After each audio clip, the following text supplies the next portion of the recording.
Assalamualaikum warahmatullahi wabarakatuh. Alhamdulillahirabbil alamin. Wassalatu wassalamu ala asyrofil anbiya'i wal mursalin sayyidina wa maulana Muhammadin wa ala alihi wa ashabihi ajma'in. Amma ba'du. Allahumma alimna ma jahilna wanfa'na bima 'allamtana wa zidna ilman nafi'an ya rabbal alamin. Bapak Ibu jamaah Masjid Al-Mubarak yang mudah-mudahan dimuliakan oleh Allah. Alhamdulillah pada malam hari ini kita masih diberi kesempatan untuk bisa melaksanakan kewajiban kita selaku muslim thalabul ilmi, mencari ilmu agama. Mudah-mudahan Allah Subhanahu wa taala memberikan keberkahan ilmu yang bermanfaat kepada kita semuanya.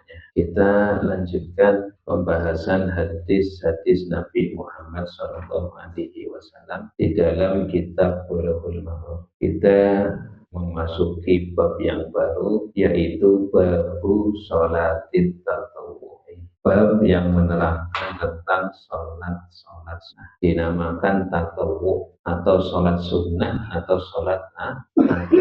Nah itu sama, sholat sunnah, sholat nafilah, sholat tatawwu itu sama artinya. Jadi tatawwu sendiri itu adalah nama suatu yang disyariatkan sebagai tambahan dari yang wajib, itu namanya tatawwu. Jadi sesuatu perkara yang disyariatkan sebagai tambahan dari yang fardu atau yang wajib. Nah, maka yang dinamakan sholat tatawwu atau sholat nafilah atau sholat sunnah, yaitu sholat selain daripada sholat wajib sebagai tambahan dari sholat wajib atau sholat fardu. Nah, Bapak Ibu yang mudah-mudahan dimuliakan oleh Allah, sholat tatawwu atau sholat nafilah atau sholat sunnah itu ada beberapa pembagian. Apa yang diterangkan oleh para ulama?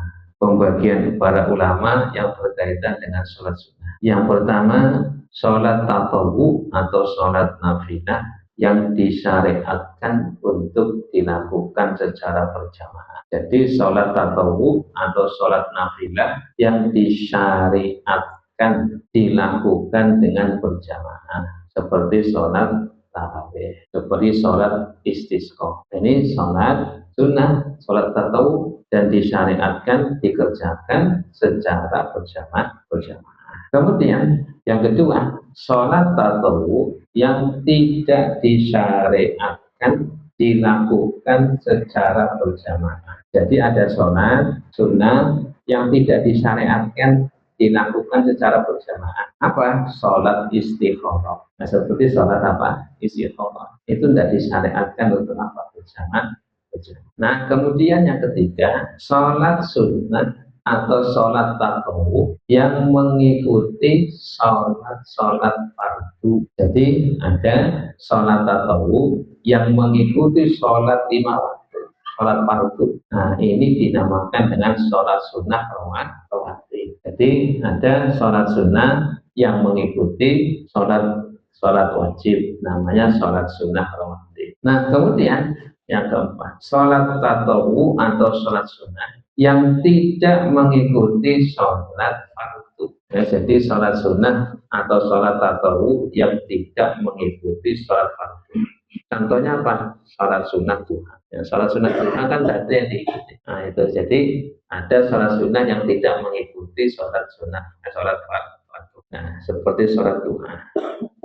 Nah yang kelima, sholat tatawwu yang mempunyai waktu tertentu. Sholat tatawwu yang mempunyai waktu tertentu, seperti sholat sunnah witir. Sholat sunnah witir. Kemudian yang keenam, sholat sunnah atau sholat tatawwu yang dikaitkan dengan sebab. Sholat sunnah atau sholat tatawwu yang dikaitkan dengan sebab.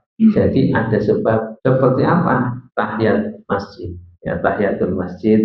Sebab disyariatkannya karena seseorang itu masuk masjid atau masuk musola, atau contohnya itu yang terikat dengan sebab adalah sholat sunnah wudu. Ya Bapak Ibu setelah wudu kemudian langsung meniatkan sholat sunnah wudu. Nah itu sholat sunnah tatawu yang terikat dengan sebab. Nah makanya ini ketika Bapak Ibu memasuki masjid meskipun di waktu yang terlarang karena di situ ada sebab yang menganjurkan untuk sholat, maka tidak mengapa untuk melaksanakan sholat karena sholat ini terikat dengan apa? Sebab. Ya Bapak Ibu masuk masjid itu setelah asar. Nah setelah asar kan waktu terlarang untuk melakukan sholat. Nah karena Bapak Ibu itu masuk masjid maka ada sebab yang menganjurkan untuk melaksanakan sholat tahu maka boleh dilaksanakan. Nah, yang ketujuh, sholat yang tidak terikat dengan waktu dan tidak terikat dengan sebab. Ada sholat sunnah atau sholat tahu yang tidak terikat dengan sebab dan tidak terikat dengan waktu. Namanya sholat sunnah mutlak. Nah, sholat sunnah mutlak. Nah, contohnya menunggu antara adzan dan iqamah. Setelah misalnya sebelum sebelum iqamah misalnya habis adzan isya, kemudian kan di situ tidak ada sholat sunnah rawatib sebelum isya. Bapak Ibu sholat boleh apa? Tidak boleh. Diniatkan sholat apa? Sholat sunnah mutlak. Nah jadi 2 rakaat sebelum sholat isya tidak ada. Nah kalau mau Bapak Ibu melakukannya boleh diniatkan sholat sunnah mutlak. Misalnya kemarin ada yang nanya, Ustadz kalau sebelum isya kan tidak ada sunnah rawatib. Betul tidak ada sunnah rawatib, tapi bukan berarti tidak boleh sholat. Boleh sholat, tapi niatnya apa? Niatnya sholat sunnah mutlak. Kalian tidak boleh, ya kan? Nah, sampai ada, tidak ada sholat tidak ada sholat sunnah rawatibnya kok sholat. Ya tidak apa-apa sholat. Tapi bukan sholat sunnah rawatib, tapi apa? Sholat sunnah mutlak. Ya, daripada Bapak Ibu nunggu iqamah sambil bengong, ya sudah sholat sunnah mutlak. Jadi ini Bapak Ibu, ya jadi sholat yang tidak terikat dengan apa? Tidak terikat dengan waktu dan juga tidak terikat dengan sebab. Nah, maka ini dinamakan sholat sunnah. Nah, kemudian Bapak Ibu, wa minha ma huwa muakkadun. Begitu juga ada sholat tatawwu atau sholat sunnah namanya sholat sunnah muakkad. Sholat sunnah muakkad itu sholat sunnah yang sangat dipentingkan. Contohnya apa? Ya sholat sunnah rawatib. Ya sholat sunnah rawatib, sholat sunnah witir itu muakkad yang sangat dianjurkan. Nah sebelum asar itu ada rawatib sebelum asar ada, tapi itu sholat sunat tidak muakkad. Nah yang kesembilan, sholat tatawu atau sholat nafilah yang ghairu muakkadah. Sholat sunnah ghairu muakkadah. Contohnya apa? Sholat qobliyah asar, sholat qobliyah maghrib itu ada, tapi enggak muakkadah. Tidak muakkadah itu artinya tidak terlalu dianjurkan. Ya, qobliyah maghrib ada, tapi ghairu muakkadah. Qobliyah asar ya ada, ya, tapi apa? Ghairu muakkadah. Nah, jadi 9 itulah macam-macam daripada sholat sunnah itu pembagian. Ada yang disyariatkan untuk berjamaah, ada yang tidak disyariatkan untuk berjamaah. Ada sholat sunnah yang mengiringi sholat 5 waktu, ada sholat sunnah yang tidak mengiringi sholat 5 waktu. Ada sholat sunnah yang terikat dengan waktu dan sebab, ada sholat sunnah yang tidak terikat dengan waktu dan sebab. Begitu juga ada sholat sunnah yang muakkadah, ada sholat sunnah yang ghairu muakkadah. Insya Allah nanti kita akan bahas pertama hadis-hadis yang berkaitan dengan sholat sunnah atau Bapak Ibu yang mudah-mudahan dimuliakan oleh Allah. Berikutnya adalah fungsi atau kedudukan dari sholat tatawwu itu apa sih fungsinya? Apa sih keutamaannya? Kita itu melaksanakan sholat tatawwu atau sholat nafilah. Yang pertama, sholat sunnah itu sebagai tambal atau penyempurna dari sholat fardu. Jadi sholat sunnah itu sebagai penambal, sebagai penyempurna dari apa?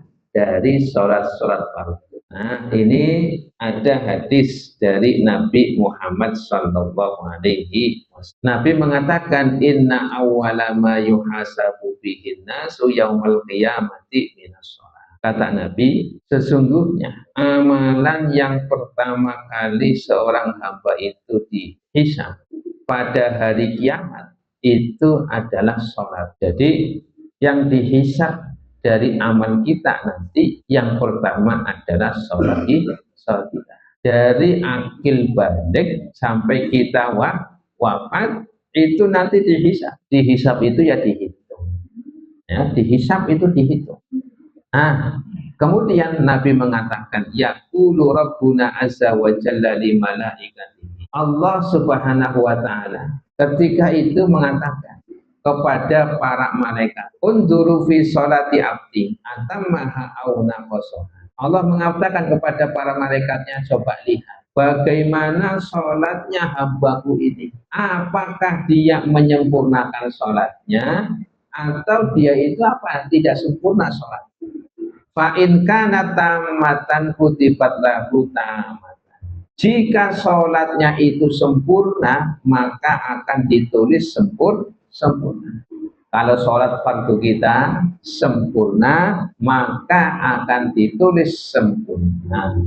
Wa in kana intaqasa minha syai'an. Apabila seorang hamba itu sholatnya tidak sempurna, kadang mengerjakan, kadang tidak. Kemudian ketika mengerjakan sholat fardu pun apakah dia sempurna atau tidak sempurna? Ternyata tidak sempurna. Kalau tidak sempurna, Allah Subhanahu wa taala mengatakan kepada para malaikatnya, unduru halli abdi min tatawu'in, kata Allah kepada malaikat, coba lihat di sholat tatawu'nya, lihat di sholat sunnahnya. Fa in kana lahu tatawu'un, apabila hambaku ini melakukan sholat sunnah tatawu ketika di dunia, atimmu li abdi fariidatahu min tatawu'in, maka sempurnakan sholat fardunya hambaku ini dengan sholat tatawu. Maka Bapak Ibu, para ulama menyebutkan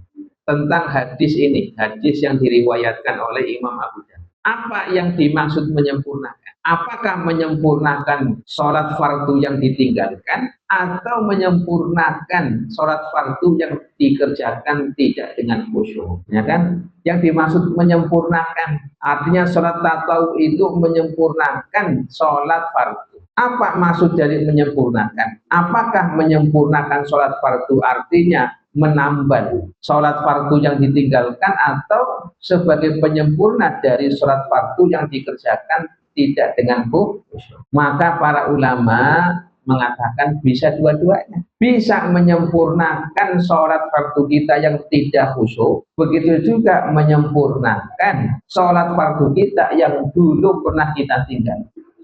Nah, makanya ini keutamanya demikian. Makanya ya mencoba diri, ya, minimalnya sholat sunnah rawatib sebagai penyempurna dan penambah dari sholat kita yang tidak sempurna, yang dilakukan tidak dengan kekhusyuan, atau sebagai penambal dari sholat fardu kita yang pernah kita tinggalkan. Nah, jadi kita itu kadang sholat itu ya takbiratul ihram sampai salam itu kadang bayangannya kemana-mana. Ya, maka disempurnakan dengan apa? Sholat sunnah. Kadang kita itu pernah di dunia ini kita pernah meninggalkan sholat. Dengan apa kita menambal kekurangan fardu yang pernah kita tinggalkan? Ini dengan apa? Dengan sholat tatawu. Maka kata Allah, atimmu li abdi fariidotah. Sempurnakan bagi hambaku ini fariidotahu, sholat fardunya. Nah, maksud dari menyempurnakan bisa sebagai penambal fardu yang ditinggalkan atau sebagai penyempurna sholat fardu yang tidak dikerjakan, ya, atau sholat fardu yang dikerjakan dengan apa? Tidak khusyuk, banyak kekurangannya. Makanya dalam riwayat yang lain, orang itu ketika salam dari sholat fardu ada yang mendapatkan hanya setengah, ada yang hanya mendapatkan seperempat, ada yang hanya mendapatkan seperdelapan, ada yang tidak mendapatkan apapun. Nah, maka sholat kita itu Pak tergantung kekhusyuan. Kalau rukun dan syaratnya terpenuhi, sah sholat kita. Tapi kualitas pahala itu tergantung kekhusyuan kita. Kalau bicara sah atau tidaknya, ya selama rukun dan syaratnya itu terpenuhi, sah. Artinya kita itu tidak punya beban dosa gitu, karena kewajibannya sudah dipenuhi atau ditunaikan. Tapi berkaitan dengan pahala atau ganjaran itu dari satu orang ke orang lain itu berbeda. Makanya dalam riwayat ada orang layan sorry, betul-betul salam, maka yang dia dapat bisa seperdelapan, bisa setengah, bisa separuh, ya bisa seperempat, bisa tiga perempat, bahkan ada yang tidak mendapatkan apa-apa dari sholat, hanya sah saja. Makanya khusyuk itu bukan bagian dari rukun sholat, bukan bagian daripada syarat sahnya sholat, bukan. Tapi ini penentu dari kualitas sholat kita. Maka ketika sholat kita itu tidak sempurna, maka itu disempurnakan dengan sholat tatawuf. Nah ini fungsinya atau keutamaannya, ya keutamaan apa? Keutamaan dari sholat sunnah atau tatawuf. Nah diantaranya lagi yang disebutkan oleh para ulama, menjadikan kita itu sebagai kekasih Allah, orang yang dicintai oleh Allah. Kalau kita melaksanakan sholat tatawuf kemudian istiqomah, insya Allah kita itu akan menjadi seorang hamba yang dicintai oleh Allah. Ya, yang wajibnya dilakukan, yang sunnahnya dilakukan. Nah, diibaratkan kalau ada pekerja, dia melakukan tugasnya dengan baik, di samping dia itu melaksanakan tugas dengan baik, pekerjaan yang bukan pekerjaannya dia kerjakan dengan sukarela. Kira-kira majikannya senang apa enggak? Senang. Nah, punya pembantu yang demikian itu senang, orangnya serem. Kira-kira kalau punya pekerja pembantu orangnya serem itu kira-kira senang enggak? Oh senang. Nah begitu juga ini Allah Ta'ala. Makanya di dalam sebuah hadis yang diriwayatkan oleh Imam Bukhari, Allah Subhanahu wa Ta'ala berfirman di dalam hadis itu, man adali waliyan, barang siapa yang memusuhi kekasih, faqad adantuhu bil harb, maka aku umumkan perang dengannya. Artinya Allah akan memusuhi orang yang memusuhi kekasih Allah. Wa ma taqarraba ilayya 'abdi bi syai'in ahabba ilayya mimma aftaratuhu. Dan tidaklah seorang hamba itu mendekat kepadaku dengan sesuatu yang aku cintai dari apa yang aku wajibkan kepada. Ini jadi seorang hamba itu mendekat kepada Allah dengan apa yang diwajibkan, ya. Dengan diwajibkan. Jadi apa yang diwajibkan kepadanya dikerjakan. Itu Allah cinta. Wa ma yazadu 'abdi yataqarrabu ilayya bin nawafil hatta uhibba. Dan ketika hamba itu melakukan pendekatan, dan seorang hamba mendekat kepada Allah, mendekat kepadaku kata Allah, dengan sesuatu yang sunnah sampai aku mencintai. Artinya Allah itu lebih sayang, lebih cinta ketika ada seorang hamba di samping dia melakukan kewajiban, maka kemudian dia melakukan yang sunnah, Allah lebih cinta. Nah jadi supaya kita itu menjadi kekasih Allah, maka kita ini usahakan melaksanakan sholat sunnah tatawuf, ya sholat sunnah nafilah. Ya, sebagai apa? Sebagai sarana supaya kita dicintai oleh Allah Subhanahu wa Ta'ala. Nah, kita lanjutkan hadis yang pertama di dalam bab sholat tatawuf. Nah, kalau urutan hadisnya itu hadis ke-346. An Rabi bin Malikin al-Aslamiyyi radhiyallahu anhu. Qala liyan nabiyyu sallallahu alaihi wasallam. Sal fakultu as'aluka murafaqataka fil jannah. Faqala aw ghairu dzalika qultu huwa dzaka. Qala fa'inni ala nafsika bi kasrati sujudi rawahu Muslim. An Rabi'ah bin Malik, dari sahabat Rabi'ah bin Malik al-Aslami radhiyallahu anhu. Qala beliau berkata, qala liyan nabiyyu sallallahu alaihi wasallam, telah berkata kepadaku Nabi Muhammad sallallahu alaihi wasallam, sal, mintalah kepadaku. Fakultu, maka aku mengatakan, as'aluka murafaqataka fil jannah. Wahai Nabi, saya minta kepadamu bisa menemanimu kelak nanti di surga. Faqala au ghairu dzalik. Nabi mengatakan, coba permintaan yang lainnya. Qultu, aku mengatakan, sahabat Rabi'ah bin Malik, huwa dzaka, itu saja Nabi. Kemudian Nabi mengatakan, ini maka bantulah aku ala nafsika untuk tercapainya harapanmu bika serti sujud dengan banyak melakukan sujud. Rawahu Muslim, riwayat Imam Muslim. Jadi ini ada cerita sahabat Rabi'ah bin Malik. Sahabat Rabi'ah bin Malik ini salah satu dari pembantunya Nabi. Jadi pembantu Nabi itu ada beberapa sahabat. Di antaranya adalah Anas bin Malik. Di antaranya juga Rabi'ah bin Malik al-Aslami. Nah ini, lah Rabi'ah bin Malik al-Aslami ini. Beliau itu berkhidmah membantu Nabi, membantu menyiapkan untuk wudunya Nabi, membantu menyiapkan keperluannya Nabi. Nah kemudian sikap atau sifat rahmatnya Nabi, Nabi mengatakan, wahai Rabi'ah, apa yang kamu minta dari, karena engkau telah membantu aku, apa yang engkau minta kepada. Kemudian sahabat Rabi'ah ini mengatakan, wahai Nabi, saya tidak minta apa-apa, saya hanya minta didoakan supaya saya ini bisa menemani engkau ketika di surga, sebagaimana saya bisa menemani engkau ketika di. Permintaannya itu, ya, tidak minta harta, Pak. Jadi seorang pembantu yang membantu Nabi, ketika ditanya kamu minta apa, cukup jawabannya, wahai Nabi, saya ingin didoakan supaya saya ini bisa menemani Anda ketika di surga. Nah ketika mendengar permintaan sahabat Rabi'ah bin Malik ini, Nabi tersenyum. Kemudian apa? Nabi mengatakan al-ghairata, coba yang lain apa permintaan. Kemudian dijawab, wadaka, itu saja. Ya, saya tidak minta apa-apa. Saya minta didoakan oleh panjenengan supaya saya itu bisa menemani engkau di surga. Nah, kemudian Nabi mengiyakan. Kemudian Nabi mengatakan fa'in, maka bantulah aku supaya harapanmu tercapai bikas roti sujud dengan banyak dengan banyak sujud. Artinya banyak sujud ini adalah apa? Dengan memperbanyak sholat, baik sholat fardu atau sholat sunnah. Nah kata Nabi fa'ini ala nafsika bikas roti sujud, ya bantulah aku supaya harapanmu tercapai dengan engkau mengerjakan sholat yang baik. Maka dari hadis ini Bapak Ibu diambil kesimpulan, di antara keutamaan melaksanakan sholat tatawwu atau sholat sunnah itu adalah sarana kita untuk apa?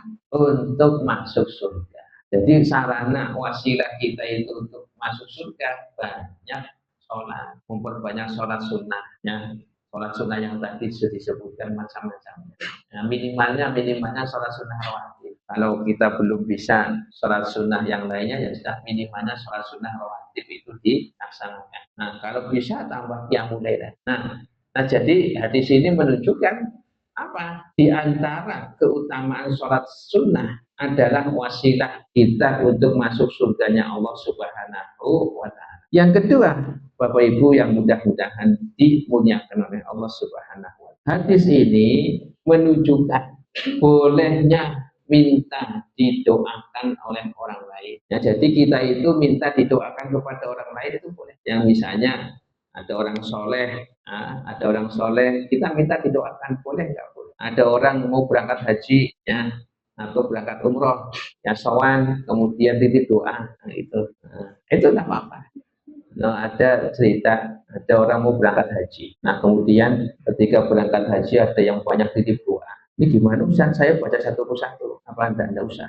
Ini gimana? Ya Allah, kabulkan doa yang nitip doa kepada saya, ya Allah. Cukup itu. Oh kayak gitu Ustaz? Iya, entar kita aja cukup. Kepanjangan, saya dicatat semua.